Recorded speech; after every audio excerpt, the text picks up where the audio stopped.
Jailer 2ல Fahadh Fazil இருக்காரா இல்லையா? சந்தானம், நாகார்ஜுனலாம் இருக்காங்கன்னு கூகுள் காஸ்டிங்லேருந்து போட்டிருந்தாங்க. இது உண்மையா இல்லையா? இதை பற்றி பேசுங்க ப்ரோ. ஜெயிலர் 2 படத்துடைய ஒட்டுமொத்த காஸ்டிங் அப்டேட் பற்றி போடுங்க அப்படின்னு சொல்லிட்டு நம்ம சேனலுடைய வியூவரான சத்யா அப்படிங்கிற நண்பர் வந்து பார்த்திங்கன்னா கேட்டிருக்காரு. ஸோ இன்றைக்கி இந்த 1 ஹவர் கேட்டதுக்காண்டி இந்த வீடியோவில் வந்து பார்த்திங்கன்னா நம்ம ஜெயிலர் 2 திரைப்படத்தினுடைய ஒட்டுமொத்த காஸ்ட் அண்ட் க்ரூ அப்டேட் பார்த்தா இந்த வீடியோ வந்து டிஸ்கஸ் பண்ண போகிறோம். ஸோ அதெல்லாம் நான் பார்க்குறதுக்கு முன்னாடி வியூவர்ஸ் ஆகிய உங்களுக்கு ஏதாவது திரைப்படத்தை பற்றின கேள்விகள், டவுட்ஸ், அப்டேட்ஸ் இல்லை பாக்ஸ் ஆஃபீஸ் கலெக்ஷன் பற்றி தெரிஞ்சுக்கணும் அப்படின்னா மறக்காமல் கீழே இருக்கிற கமெண்ட் பாக்ஸில் கேளுங்க. நம்ம சேனலுடைய அடுத்த வீடியோவாக அந்த வீடியோ வந்து போடுறதுக்கு ட்ரை பண்ணும். பட் நீங்கள் பண்ண வேண்டிய சிம்பிளான விஷயம், கீழே இருக்கிற கமெண்ட் பாக்ஸில் அந்த கேள்வியை கமெண்ட் பண்ணால் மட்டுமே போதும். ஸோ இப்போ நம்ம வீடியோக்குள்ளே வந்து வந்துடலாங்க. ஸோ ஜெயிலர் 2 திரைப்படத்தினுடைய காஸ்டிங் அப்டேட் பற்றி நம்ம ஃபஸ்ட் வந்து பார்த்துடலாம்.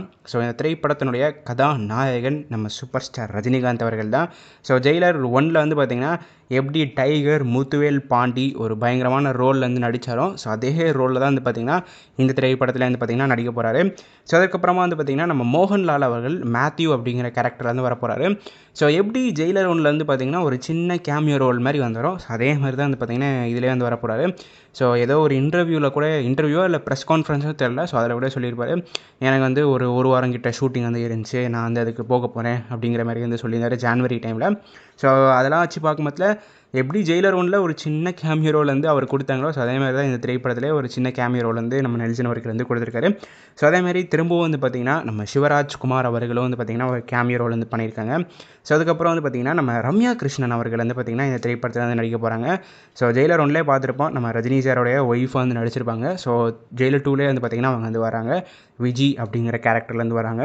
ஸோ அதுக்கப்புறமா நம்ம யோகி பாபு அவர்கள் வந்து இருக்கார். ஸோ ஜெயிலர் 2 வந்து நடக்க போகுது அப்படிங்கிறதே வந்து ஃபஸ்ட்டு சொன்ன ஆள்னா நம்ம யோகி பாபு அவர்கள் தான். ஸோ நம்ம நெல்சன் அவர்கள் ஸ்கிரிப்ட் எழுதிட்டு அந்த டைம்லேயே வந்து பார்த்திங்கன்னா ஒரு மேடையில் வச்சு சொல்லியிருப்பார், ஜெயிலர் 2 நடக்க போகுது, நான் அந்த திரைப்படத்தில் இருக்க போகிறேன் அப்படிங்கிறது ஃபஸ்ட் அனௌன்ஸ்மெண்ட்டே அவர் தான் கொடுத்தாரு. ப்ளஸ் அது மட்டும் இல்லாமல் ஷூட்டிங் ஸ்பாட்டில் இருந்தார். அந்த ஃபோட்டோஸ்லாம் வந்து பார்த்திங்கன்னா ப்ரொடக்ஷன் டீமே அஃபிஷியலாக ரிலீஸ் பண்ணாங்க. ஸோ இவர் வந்து பார்த்திங்கன்னா இந்த திரைப்படத்துலேருந்து இருக்கார். ப்ளஸ் அது மட்டும் இல்லாமல் the OG comedian is back, நம்ம சந்தானம் அவர்கள் வந்து இருக்கார். ஸோ பர்சனலி வந்து பார்த்திங்கன்னா அவருடைய ரோலுக்கு ஐ ஆம் வெயிட்டிங் அப்படி தாங்க சொல்லியாகணும். ஸோ நான் வந்து பார்த்திங்கன்னா சந்தானம் அவர்களுடைய காமெடிக்கு ஒரு மிகப்பெரிய ரசிகன் அப்படி தான் சொல்லியாகணுங்க. இப்போ ஏதாவது போர் அடிக்குது, யூடியூப்பில் ஏதாவது வீடியோ பார்க்கல அப்படின்னா சந்தானம் காமெடிஸ்னு போட்டு அவருடைய காமெடி வீடியோஸ் தான் வந்து பார்த்திங்கன்னா நான் வந்து ஃபுல்லாக பார்த்துருப்பேன். பட் வந்து நீங்கள் பார்த்திங்கன்னா கடந்த 7-8 வருஷமாக வந்து பார்த்திங்கன்னா அவர் காமெடியான நடிக்கிறது வந்து விட்டார். ஸோ அவருடைய காம்பினேஷனில் காமெடி திரைப்படங்கள் வரது இப்போ கம்மியாக இருக்குது அப்படி தான் சொல்லியாகணும். ரொம்ப வருஷங்கள் கழித்து அந்த காமெடியன் ஷேடில் நம்ம சந்தானம் அவர்களை திரும்ப பார்க்குறதுல நான் ரொம்பவே மகிழ்ச்சியாக இருக்கேன் அப்படி தான் சொல்லணும். ப்ளஸ் அது மட்டும் இல்லாமல் அவருடைய கேரக்டருக்கு நான் வந்து வெயிட் பண்ணியிருக்கேன் சொல்லியாகணும். ஸோ எந்த மாதிரி வந்து நம்ம நெல்சன் அவர்கள் கிராஃப்ட் பண்ணியிருக்காரு அப்படிங்கிறத பற்றி. ஸோ அதற்கப்புறமா வந்து பார்த்திங்கன்னா நம்ம விஜய் சேதுபதி அவர்கள் வந்து பார்த்திங்கன்னா ஜெயிலர் 2ல் ஒரு எக்ஸ்டெண்டட் கேமியோ ரோல் வந்து பண்ணியிருக்காரு. ஸோ இவருடைய ரோல் வந்து பார்த்திங்கன்னா ஸ்டார்டிங்கில் நம்ம பாலையா அவர்கள் நடிக்க வேண்டியதாக இருந்துச்சு. ஸோ ஸ்டார்டிங்கில் வந்து பார்த்திங்கன்னா அந்த கேமியோ ரோல்லாம் ஓகே வந்து ஆயிடுச்சு. அதுக்கப்புறம் வந்து பார்த்திங்கன்னா நம்ம பாலையா அவர்கள் வந்து என் கேரக்டருக்கு இம்பார்ட்டன்ஸே இல்லை, என்னோட கேமியோ ரோலை எக்ஸ்டெண்ட் பண்ணுங்க சொல்லி கேட்டார். அதுக்கப்புறம் நம்ம நெல்சன் அவர்களும் வந்து பார்த்திங்கன்னா அவருடைய கேரக்டர் வந்து எக்ஸ்டெண்ட் வந்து பண்ணார். பட் கடைசி வரைக்கும் நம்ம பாலையா அவர்கள் அந்த ரோலுக்கு சாட்டிஸ்ஃபை ஆகாத காரணத்தினால அவர் வந்து பார்த்திங்கன்னா இந்த ப்ராஜெக்ட் விட்டு வெளில வந்து போயிட்டார். ஸோ அவருடைய ரோலில் தான் வந்து பார்த்திங்கன்னா இப்போ நம்ம விஜய் சேதுபதி அவர்கள் வந்து ஒரு எக்ஸ்டெண்டட் கேமியோ ரோல் வந்து பண்ணியிருக்காரு. ஸோ அதற்கப்புறமா வந்து பார்த்திங்கன்னா மிதுன் சக்கரவர்த்தி அவர்கள், ஸோ இவர் வந்து பார்த்திங்கன்னா ஒரு ஹிந்தி ஆக்டர். ஸோ இவர் வந்து பார்த்திங்கன்னா நம்ம ஜெயிலர் 2 படத்தில் வந்து இருக்கார். ஸோ அதுக்கப்புறமா வந்து பார்த்திங்கன்னா நம்ம எஸ்ஜே சூர்யா அவர்கள் வந்து பார்த்திங்கன்னா ஜெயிலர் 2ல் வந்து இருக்கார். ஸோ எனக்கு தெரிஞ்சு இவர் தான் இந்த திரைப்படத்தில் ஒரு மெயின் வில்லன் ரோல் வந்து நடிக்க போகிறான்னு நினைக்கிறேன்.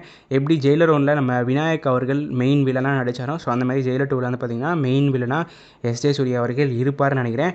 ஸோ அது மட்டும் இல்லாமல் நம்ம எஸ்ஜே சூர்யா அவர்கள் வந்து பார்த்திங்கன்னா ஜெயிலர் 2ல் இருக்கிறத வந்து பார்த்திங்கன்னா எல்லைக்கு ப்ரொமோஷன் இவெண்ட்டில் கிட்டத்தட்ட சொல்லிட்டார் அப்படி தான் சொல்லியாகணும். கிட்டத்தட்ட சொல்கிறத விட சொல்ல வச்சிட்டாங்க அப்படி தான் சொல்லியாகணும். என்னென்னா நம்ம விக்னேஷ் சிவன் அவர்களேருந்து ஏதோ பேசிட்டு இருந்தாருங்க. பேசியிருக்கும்போது அந்த நடுவில் வந்து பார்த்திங்கன்னா எஸ்ஜே சூர்யா அவர்கள் வந்து ஜெயிலர் 2 ஷூட்டிங் அப்படி இப்படி ஏதோ பேசிட்டு இருந்தார். திடீர்னு நடுவில் வந்து பார்த்திங்கன்னா எஸ்ஜே சூர்யா வந்துட்டு, எங்கே இதெல்லாம் சொல்லாதீங்க, அஃபீஷியல் அனௌன்ஸ்மெண்ட் இன்னும் வரல, நீங்கள் எல்லாத்துக்கு என்ன ஓப்பனாக இதை பற்றி பேசுகிறீங்க ப்ரொமோஷனில் அப்படி இப்படி பேசிட்டு இருந்தாங்க. ஸோ அதுக்கப்புறம் வந்து பார்த்திங்கன்னா அங்கிட்டு இன்டர்வியூவர் வந்து பார்த்திங்கன்னா, ஏங்க நீங்கள் ஜெயிலர் 2ல் இருக்கிறது எனக்கே தெரியுங்க, அவருக்கு தெரியாமல் இருந்துச்சுன்னு என்னங்க, ஒட்டுமொத்த உலகத்துக்கே தெரியும், இன்டர்நெட்டில் எல்லோரும் இதை பற்றி தான் பேசிட்டு இருக்காங்க அப்படின்னு வந்து சொல்ல மாட்டேன். ஓ அப்படி அப்போ சரிங்க, ஓகே அப்படின்னு சொல்லிட்டாரு. ஸோ கிட்டத்தட்ட வந்து பார்த்திங்கன்னா நம்ம எஸ்ஜே சூர்யா அவர்கள் ஜெயிலர் 2ல் இருக்காருங்கிறத நம்ம இன்டர்வியூவர் ப்ளஸ் அது மட்டும் இல்லாமல் விக்னேஷ் சிவன் அவர்களே சொல்ல வச்சிட்டாங்க அப்படி தான் சொல்லணும். ஸோ இந்த மாதிரியான நிகழ்வு வந்து பார்த்திங்கன்னா எல்ஐகே ப்ரொமோஷன் ஈவெண்ட்லேருந்து நடந்துச்சு. ஸோ அதற்கப்புறமா முக்கியமாக நம்ம சத்யா நண்பர் வந்து கேட்டிருந்தாரு, ஃபகத் ஃபாசில் இருக்காரா சொல்லி கேட்டிருந்தாரு. So yes 100% Fahadh Faasil is in Jailer 2 நண்பா. ஸோ அதுக்கப்புறமா வந்து பார்த்திங்கன்னா ஜெயிலர் 1 படத்தில் வில்லனாக வந்து பார்த்திங்கன்னா நம்ம விநாயக் அவர்கள் வந்து நடிச்சிருந்தாரு. ஸோ அவரும் வந்து பார்த்திங்கன்னா இந்த திரைப்படத்தில் வந்து இருக்காரு. ஸோ அதுக்கப்புறமா வந்து பார்த்திங்கன்னா ஜெயிலர் 1 வந்து பார்த்திங்கன்னா நம்ம ரஜினி அவர்களுடைய மருமகளாக வந்து பார்த்திங்கன்னா மீரன் அப்படிங்கிறவங்க வந்து நடிச்சிருந்தாங்க. ஸோ அவங்களும் வந்து பார்த்திங்கன்னா இப்போ ஜெயிலர் 2 வந்து நடிக்க போகிறாங்க. ஸோ அதுக்கப்புறமா வந்து பார்த்திங்கன்னா ஆனா ராஜன் அப்படிங்கிற மலையாளம் ஆக்ட்ரஸ் வந்து இருக்காங்க. ஸோ அவங்க பேரோட ப்ரொனன்சியேஷன் எனக்கு கரெக்டாக தெரில. பட் அவங்களும் வந்து பார்த்திங்கன்னா ஜெயிலர் 2வில் வந்து பார்த்திங்கன்னா ஒரு இம்பார்ட்டண்டான ஒரு ரோல் வந்து பண்ண போகிறாங்க. ஸோ அதுக்கப்புறமா வந்து பார்த்திங்கன்னா சுனில் சுக்கந்த் அப்படிங்கிறவர் வந்து பார்த்திங்கன்னா அவரும் இருக்கார். ஸோ இவருடைய பேர் ப்ரொனன்சியேஷன் எனக்கு சரியாக தெரியல. நான் வந்து பார்த்திங்கன்னா சுனில்னு சொல்லிக்கிறேன். ஸோ இவர் வந்து பார்த்திங்கன்னா திரைப்படத்தில் வந்து இருக்கார். ஸோ இவர் வந்து பார்த்திங்கன்னா போர் தொழில் படத்தில் ஒரு முக்கியமான ரோல் வந்து பார்த்திங்கன்னா நடிச்சிருந்தார் செகண்ட் ஹாஃப்க்கு அப்புறமா. ஸோ அவர் வந்து பார்த்திங்கன்னா இந்த திரைப்படத்தில் வந்து இருக்கார். ஸோ அதுக்கப்புறமா வந்து பார்த்திங்கன்னா கோட்டையன் நாசர் அப்படிங்கிறவர் வந்து பார்த்திங்கன்னா இந்த திரைப்படத்தில் வந்து நடிச்சிருக்காங்க. ஸோ இவர் வந்து பார்த்திங்கன்னா வாழை 1ல் வந்து நடிச்சிருந்தார். ஸோ அதற்கப்புறமா வந்து பார்த்திங்கன்னா வினித் டேவிட் அப்படிங்கிற அவர் வந்து பார்த்திங்கன்னா நடிச்சிருக்காரு. ஸோ இவர் வந்து பார்த்திங்கன்னா மலையாளம் ஆக்டருங்க. ஸோ இவர் வந்து பார்த்திங்கன்னா தமிழில் அவ்வளோ வந்து பார்த்திங்கன்னா ஒரு ஃபெமிலியரான ஃபேஸ் வந்து கிடையாது. ஸோ இப்போ ஜெயிலர் 2 மூலியமாக வந்து பார்த்திங்கன்னா நம்ம தமிழ் இண்டஸ்ட்ரிக்குள்ளே கொஞ்சம் கொஞ்சமாக வராரு அப்படி தான் சொல்லியிருக்கணும். ஸோ கடைசியாக வந்து பார்த்திங்கன்னா நம்ம வசந்த் ரவி அவர்கள் வந்து இருக்கார். ஸோ இவர் வந்து பார்த்திங்கன்னா ஜெயிலர் பார்ட் 1லேருந்து பார்த்திங்கன்னா நம்ம தலைவர் வந்து கிளைமேக்ஸ் சீனில் சுட்டு தள்ளிட்டு போயிடுவார். ஸோ இப்போ திரும்ப வந்து பார்த்திங்கன்னா ஜெயிலர் 2க்கு வந்து வராரு. ஸோ இது மூலியமாகவே நம்ம என்ன தெரிஞ்சுக்கலாம் அப்படின்னா ஜெயிலர் 2 வந்து பார்த்திங்கன்னா ப்ரீக்வல், அதாவது ஜெயிலர் 1 கதைக்கு முன்னாடி என்ன நடந்ததோ அதுதான் வந்து பார்த்திங்கன்னா ஜெயிலர் 2 படத்தினுடைய கதை. ஸோ அதுக்கப்புறமா இந்த திரைப்படத்தினுடைய க்ரூ மெம்பர்ஸ் எடுத்துக்கிட்டா டைரக்டர் நெல்சன் அவர்கள், மியூசிக் டைரக்டர் அனிருத் அவர்கள், இந்த திரைப்படத்தினுடைய ப்ரொடியூசர் நம்ம கலாநிதி மாறன் அவர்கள், இந்த திரைப்படத்தினுடைய சினிமோட்டோகிராஃபர் நம்ம விஜய் கார்த்திகேயன் கண்ணன். ஸோ இவர் வந்து பார்த்திங்கன்னா டாக்டர் சார்பெட்டா பரம்பரை போன்ற படங்கள்லேருந்து பார்த்திங்கன்னா சினிமோட்டோகிராஃபராக வந்து பார்த்திங்கன்னா இருந்திருக்காரு. ஸோ அதுக்கப்புறமா இந்த திரைப்படத்தினுடைய எடிட்டர் ஆர் நிர்மல் அவர்கள். ஸோ இவர் வந்து பார்த்திங்கன்னா நம்ம நெல்சன் அவர்களோட டாக்டர் பீஸ்ட் ஜெயிலர் அப்படின்னு வந்து ட்ராவல் பண்ணிட்டுருந்தாரு. ஸோ இப்போ வந்து பார்த்திங்கன்னா ஜெயிலர் 2க்கு இவர் தான் வந்து எடிட் வந்து பண்ண போகிறாரு. ஸோ அதுக்கப்புறமா வந்து பார்த்திங்கன்னா art director K Kiran. So இவர் வந்து பார்த்திங்கன்னா கால கபாலி போன்ற படங்கள் வந்து பார்த்திங்கன்னா ஆர்ட் டைரக்டராக ஒர்க் வந்து பண்ணிட்டு இருந்தார். ஸோ இப்போ திரும்பவும் வந்து பார்த்திங்கன்னா ஆல்மோஸ்ட் 10 இயர்ஸ் நினைக்கிறேங்க. 10 இயர்ஸ் கழிச்சு இப்போ திரும்பவும் வந்து பார்த்திங்கன்னா ஜெயிலர் 2க்கு வந்து பார்த்திங்கன்னா ஆர்ட் டைரக்டராக நம்ம ரஜினி சாரோட சேர்ந்து வந்து ஒர்க் வந்து பண்ண போகிறாரு. ஸோ இதுதான் வந்து பார்த்திங்கன்னா ஜெயிலர் 2 படத்தினுடைய ஒட்டு மொத்த காஸ்ட் அண்ட் க்ரூ அப்டேட் இது வரைக்கும் கிடச்ச வரைக்கும். ஸோ இதை பற்றினா உங்களுடைய கருத்துக்கள் என்னங்கிறத மறக்காம கீழே இருக்க கமெண்ட் பாக்ஸில் பதிவு பண்ணிட்டு போங்க.